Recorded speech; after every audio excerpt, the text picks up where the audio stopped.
La situation aujourd'hui, elle est désastreuse. Pour obtenir un cabis à La Réunion, pour une création, 6 mois à Saint-Denis, 5 mois à Saint-Pierre. C'est très difficile à expliquer, voire c'est inexplicable. Parce que c'est incompréhensible, c'est inaudible. Le créateur à La Réunion, quand on lui dit il va falloir 6 mois pour avoir le cabis et donc pour faire fonctionner ta société normalement, la première chose qu'il nous demande, ah bon, ça marche comme ça? Mais c'est comme ça partout? Et on lui dit non.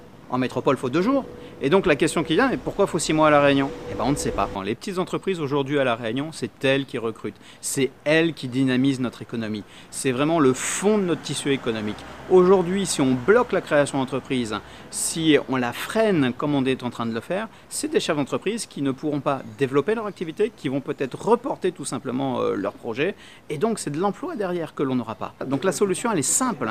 Les tribunaux de Saint-Denis et de Saint-Pierre sont absolument pour également cette privatisation. Donc on n'a aucun blocage locaux. On voit aujourd'hui que l'évolution du chiffre d'affaires, elle est positive pour les grosses boîtes de plus d'1 million d'euros, mais par contre, elle est en régression pour les petites boîtes. C'est-à-dire notre tissu économique local a des difficultés à se développer et donc on ne facilite pas ce développement-là en bloquant tout simplement à la base, c'est-à-dire le cabis.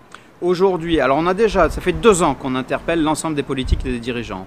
On a rencontré les députés, on a rencontré les sénateurs qui ont été sensibilisés et qui ont fait chacun d'entre eux une intervention auprès de leurs assemblées respectives. On a déjà fait un courrier interprofessionnel avec les notaires et les avocats auprès de nos politiques locaux. Donc aujourd'hui, on va interpeller directement le président de la République et son conseiller outre-mer.